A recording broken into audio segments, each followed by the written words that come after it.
The U.S. Senate has gone home for its summer recess, leaving a big spending fight for the fall. Early today, Democrats passed a blueprint for a $3.5 trillion bill to expand family, health, and environmental programs.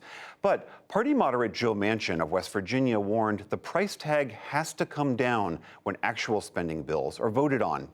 And Majority Leader Chuck Schumer acknowledged there's tough going ahead. There are some in my caucus who may believe it's too much. There are some in my caucus who believe it's too little. In reconciliation, one, we are going to all come together to get something done.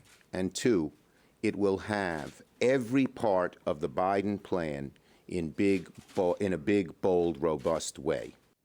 The U.S. House will cut short its recess and return this month to try and pass the budget outline and a bipartisan infrastructure plan. We'll return to all of this after the news summary. On the pandemic, California today became the first state to require all public school teachers and school staff to get vaccinated or get tested weekly. Also today, the CDC fully recommended that pregnant women get vaccinated. It said new research shows the vaccines do not increase miscarriages. Infections are rising among mothers-to-be, and their vaccination rates are low. Jailed Russian opposition leader Alexei Navalny is facing new criminal charges as the Kremlin cracks down ahead of elections next month. Officials allege today that Navalny's anti-corruption group incited illegal protests by highlighting government corruption. Navalny is already in prison for violating parole when he was treated in Germany for a poison attack that he blamed on the Kremlin. In Afghanistan, 3 more provincial capitals fell to the Taliban today, making 9 so far. The latest are in the northeastern and western provinces. Insurgents also seized an army headquarters in Kunduz. This lightning advance comes amid the U.S. withdrawal, but Pentagon spokesman John Kirby dismissed suggestions that officials somehow underestimated the Taliban.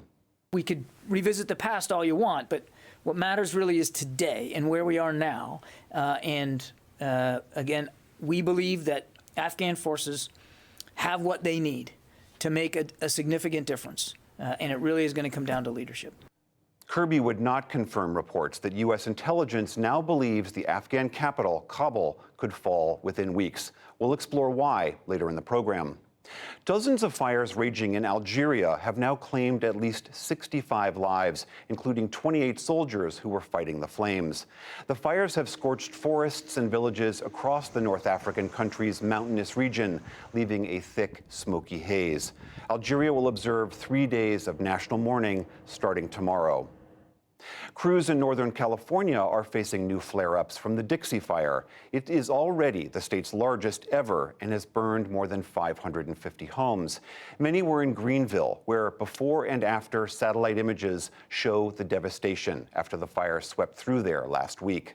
Making matters worse, a new heat wave moved into the Pacific Northwest, which could send temperatures well over 100 degrees Fahrenheit. Tropical Storm Fred formed in the Caribbean overnight and crossed the Dominican Republic hours later.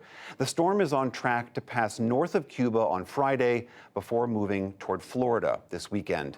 Downpours of up to 6 inches of rain could trigger flooding and mudslides. The incoming governor of New York, Kathy Hochul, promised today to change the culture in state government. Democratic Governor Andrew Cuomo is resigning over allegations that he sexually harassed 11 women. Hochul, who is also a Democrat, is now lieutenant governor. She said today she had not known about Cuomo's alleged abuses. I think it's very clear that the governor and I have not been close, physically or otherwise, in terms of much time. And I'm going to stand right here. At the end of my term, whenever it ends, no one will ever describe my administration as a toxic work environment. Hochul will be the first woman to ever serve as governor of New York.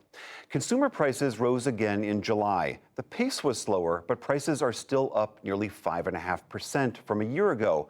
President Biden today urged OPEC to pump more oil and bring down prices. He also asked regulators to investigate gasoline pricing.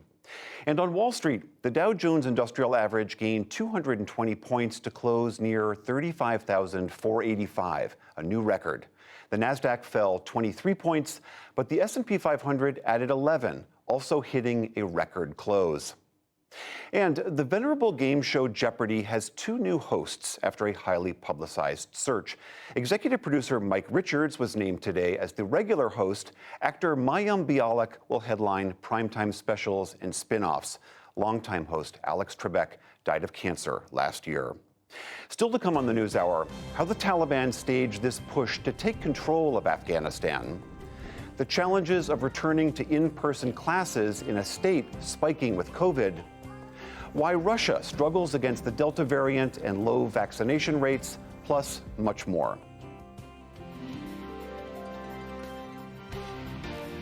This is the PBS NewsHour from WETA Studios in Washington and in the West from the Walter Cronkite School of Journalism at Arizona State University.